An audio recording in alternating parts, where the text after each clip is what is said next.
کە گلۆ بابەتانی کامڕۆ قسەی لەبارەوە دەکەین بابەتی هاوپەیمانیە یاخود ئەو هاوپەیمانێتی کە لەلایەن یاخود لە نێوان لایەنەکان پێک دەهێنرێت بۆ هەڵبژاردنەکان و هەروەها لەگەڵ ئەوەشتا باز لە گرنگی و تایبەتمەندیەکەین یاخود باباز لەوە بکەین بۆ هەڵبژاردنی داهاتوی عێراق ئەگەر بۆ هێز و لایەنەکانی سونە و شیعەکان گرنگی خۆی هەبێت ئەوە بۆ کورچ گرنگێکی دەبێت ئەم هاوپەیمانێتی کە لە نێوان لایەنە سیاسەکان ئەنجام دەدرێت هاوکات لەگەڵەوە دەباز لەوەکەین ئەگەر کورد یەکدەنگی یەک بخات پێش هەڵبژاردنەکە و هاوهانگی هەبێت پێگەی کورد لە بەغداد لە دوای هەڵبژاردننی ئەم ساڵ چۆن دەبێت و بە پێچەوانەشەوە ئەم بابەتە چیرۆکی سەرەکی ئەم ڕۆمان دەبێت لە بەرنامەکەدا بە میوانداری بەڕێز ڕەمەزانە تریسی بەرپرسی پەیوەندی سیاسیەکانی مەڵبەندیە گرتووی لە دووهۆگۆڕ حتمەن لەگەڵمانە بێت کاک ڕەمەزان سڵاوت لێ بێوم کاتت باش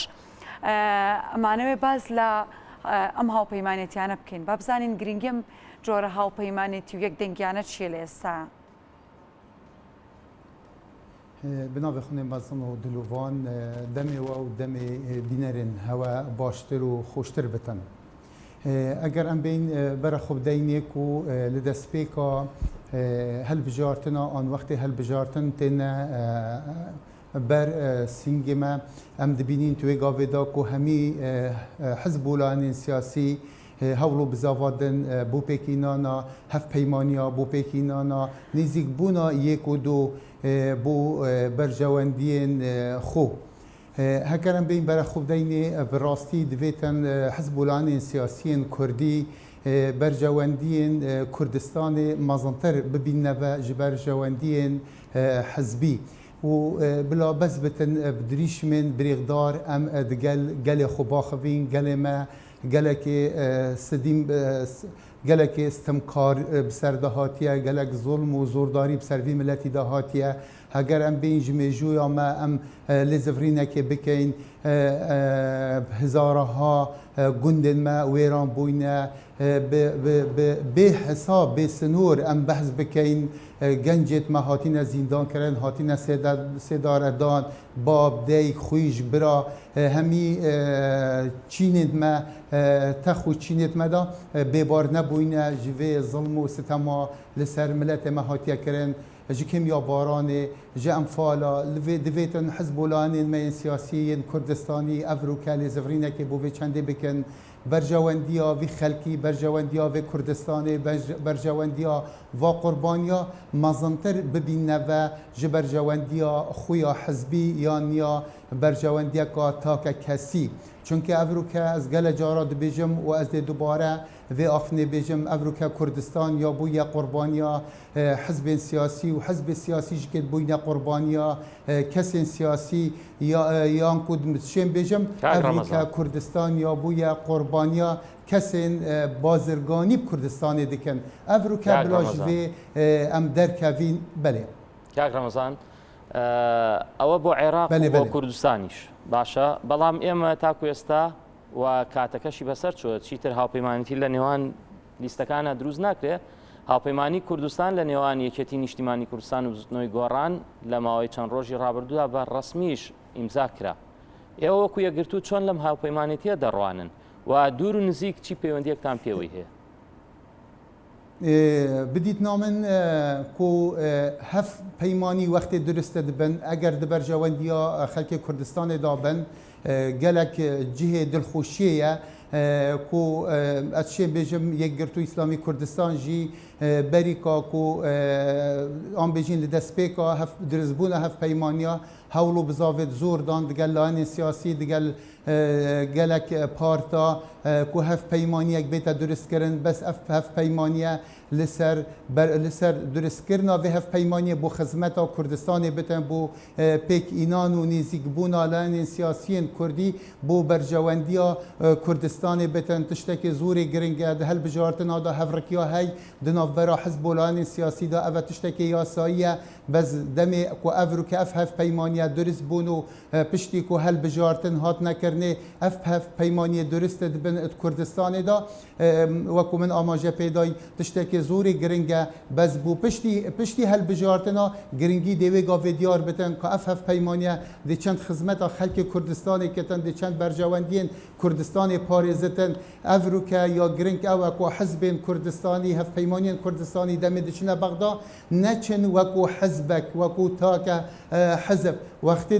بچن وکو گروپک آیام بجین پارتین کردستانی کاچا و افروکا شیعه بروانی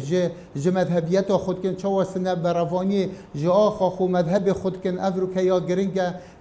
کردجی اوی پیگه به حزب ختن بلا ام باش بزانین پارتین سیاسی کسک مغرور نبد به کسات یا خو کسک مغرور نبد به دنگ خو به اندام خو برکو برو واجی اف مغروریه شکستنه بوی لاین سیاسی جی و افروکا چلان سیاسی قناعت باوریه به خود رس نکن لسر حسابا کردستانی کو امد درستین و کو گل جار امد بینین هر لانک سیاسی هر بو برجواندیت خو همی تشتی حلاله بو برجواندین غیری خو همی تشتی حرامه بلا بزانین او تشتی حلاله ید برجواندیا کردستان دابت برجواندیا وی خلکی دابتن او تشتی درسته بوان لان سیاسی برو واجی اگر افروکا شر لسر پوستا بیتا کرنیل بغدا او شکستنه بو خلک کردستان بولان و حزب سیاسی کردستان کاچه و افروکا یک ریزی عرب بخوت ورد گرن یک ریزی ناف شیعه و سنادا درست بتن افروکا کرد بیتوی و یک ریزی نبلا بس بتن افروکا پارتی سیاسی کسا توظیف کادر خوب کن البغدا و بی بنما وکو از بس ببوره هکس آماجه بیک آخفتن بدن پرلمانتار دوره بوری یه جهمیا پتر غیاب هی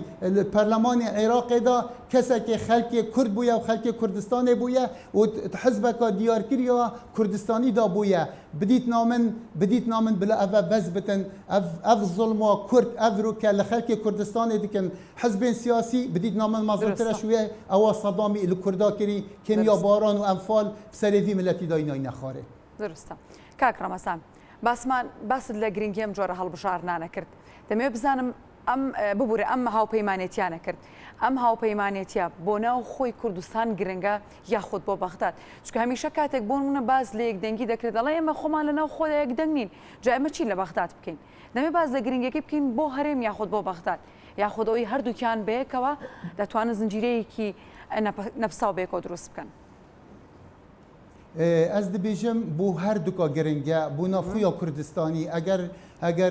نافویا کردستانی دا ام یک دنگ بین و نزیکی یک بین اوه دیشین خدمت پتر بو خلک کردستان ایتا کرن و افلان سیاسی یک دنگی دو کردستان دا اگر افروکا یک دنگ بین دو کردستان دا هم دیشین دجمناج کردستان دیر اخین افروکا کو امد بینین کردستان یا بوی آرمانج جهمیلا یا و جلای ترکا و جلای ایران و جلای عراق و همی دما کردستان یا مطرسیه که دا افروکا یک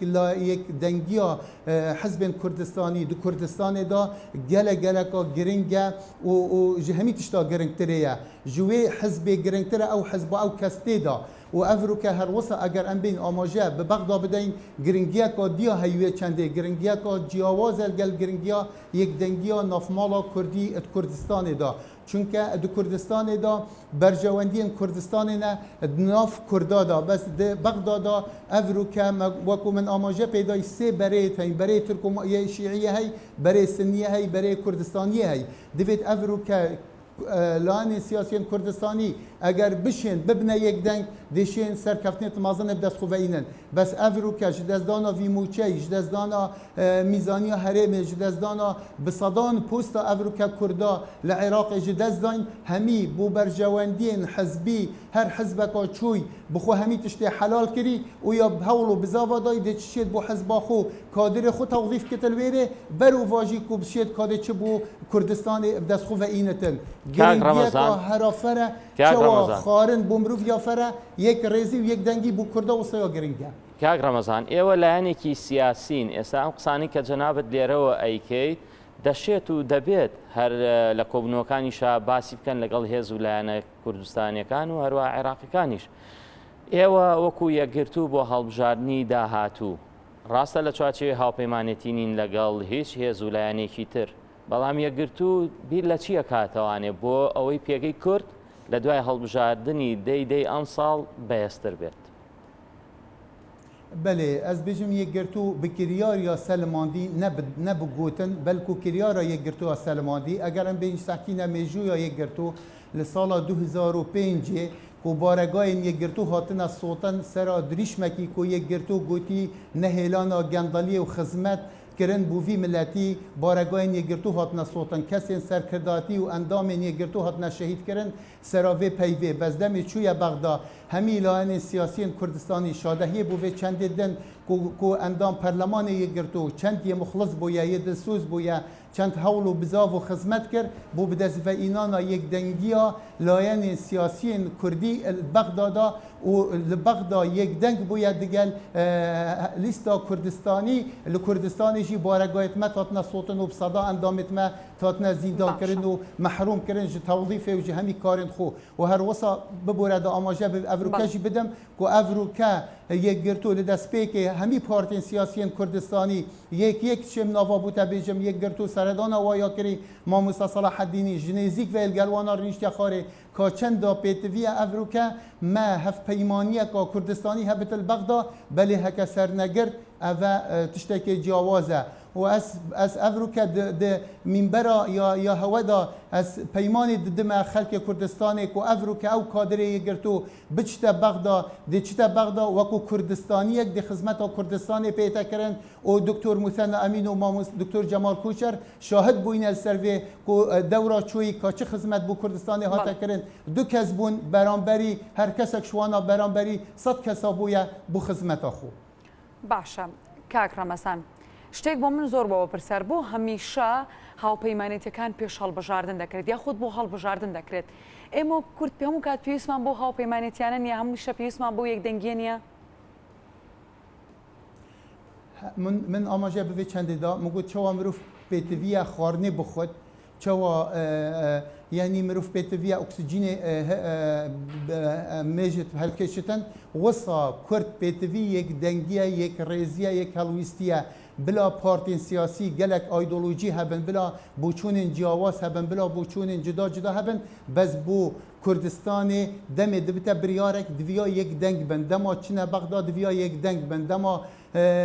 nêzik bûn digel dewletê herêmî tê kirin Sûriya, Tirkiya, Îranê, Iraqê diviya yek deng bin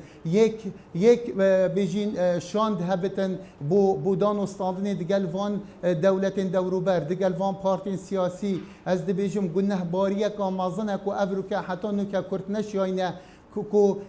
بجین دسته که پل بجیرن اف دسته یا تایبت دانستاندنا و بو کردستان بکن لسر آست دیپلماسی اگر افرو که گلک دریشم بینه گوتن از دبیجم کردا سر آست دیپلماسی هیچ خدمت بو کردینی نکریا پارتی سیاسی کردستانی اگر کربت بو برجواندیا کساتیا خو حزب خویا کری وکو کردستان نکریا دیکنگی یه قدر و قیمت بتن دم افرو که وفدک دچته دولت که یه پیکاتی بت جهمی ایدئولوژی کردستانی جهمی نتوید کردستان دا جهمی آیین کردستان دا که بجدار بند ودا اوه رنگ ودان کردستان یا درست یا سیاسی دیگه اینتا جدر و ولاتی افرو کم اگر هیئت هات باید درست کرن کسین بسپور یاسای دیپلماتکار شارازا زانا کربانت و هیئتا و مرجعیت و کردستانی هبایه و افروکا وقتی اول چنه بغدا رقمه کی دانن ریجه کی دانن 10 ساده 15 ساده کرا 20 ساده ده هر آوا بتو بردوام چتن بس هک هر روزه که کسک چو نشد چو آوا کتن ولو افجاره هر پیم خوش بو اماجه به چندی بدم کو قباتی بردوام بویا سرپرشتیا شاند بغدا کی یتشته زوری گرنگ بویا بس اف پیکاتنه که یا برفرهتر باید پارتولان سیاسی همی بجدار ببانه نکو بچنه بغدا هر کسی که لگلانه کی حولو بزاوه بدتن پیگه ها خل بغدا درست بکتن کاک رمضان او وفدی که عقوبات طالبانی سروکاتی اکرو حکومیه بەڵام کە سەرۆکایەتی هەرێم بچێت دەکرێت حیزبەکان لەگەڵ خۆی دابەرێت با ئێمە ئەمە بکەینە پرسیارێک یەکگرتو چەندێک ئامادەیە لەگەڵ هێز و لایەنەکانی تر بچێتە بەغدا بۆ ئەوەی کێشەکان کۆتایی پێبێنرێت نەڵێت ئەمە کابینەکە منیتیانیم ئەوە من ئۆپۆزیسیۆنم کەی نەک لای یەکگرتوش ئەو هێزانی تریش کە لە حکوومەتانین کەی ئەم بیرۆکەیە لای کورد دەبێتە بیرۆکەیەکی پتە و با لە حیزب و با ببورن با لە حکوومەتی و لە دەسەڵات و لە کابینەکانی شانەبی بەڵام کەی کورد دەگاتەوە و ئاستەی وابیر نەکاتەوە از دبیجم وکو من آماجه برینو کجیدا یگرتو کریار یا کری نکو گوتن دم پارتی سیاسی پیک و بو برجواندی کردینی چندین جارا چوینه لسر آست ماموستا صلاح الدینی بجدار بویا دانستاندن آدای برهف بویا بس اگر افروکه شاند کردی وقتی بریکا بچتن دانستاندن و بکتن ام بزانی بو برجواندی کردستانیه بو برجواندی خلک کردستانیه بدیت نامن یا گرنگ او یگرتو همو جارا یا بجدار بویا بس دویت یگرتوشی دیگل دا بجدار ببتن بس اگر افروکه لانه کی بو یهو کارش کستنه که مازن بسروی ملتی دهاتی یگرتو ببتا شریک بو شریک دویش کستنه دا و افش کستنه بو برجواندی حزبی هاتیا کرن برجواندی تا که کسی هاتیا کرن از بجم نه یگرتو نه چلو هنی سیاسی کردستان دا ند بر هفن خوب که نه قربانی بو لایانه که دیار کری بس بو کردستان من آماجه پیدا که همی گوا یگرتو یا بر هف بویا ده همی دانستاندنا دا ده همی کاران دا بو برجواندی کردستانی بس اگر کار هفت پیمانی آن کار شاندی بدی ماهی کات آن شکستن خارشنی که دا خودش یگرتو کن بجدار بتن نه یگرتو نه چلانی سیاسی نت آماده نه ببن قربانی آن بجداری شکستن آلانه که دیار کری ببن بله باشە کاک ڕەمەزان لە ڕابردوودا زۆر باسیەوە کرا کە پێگی کورد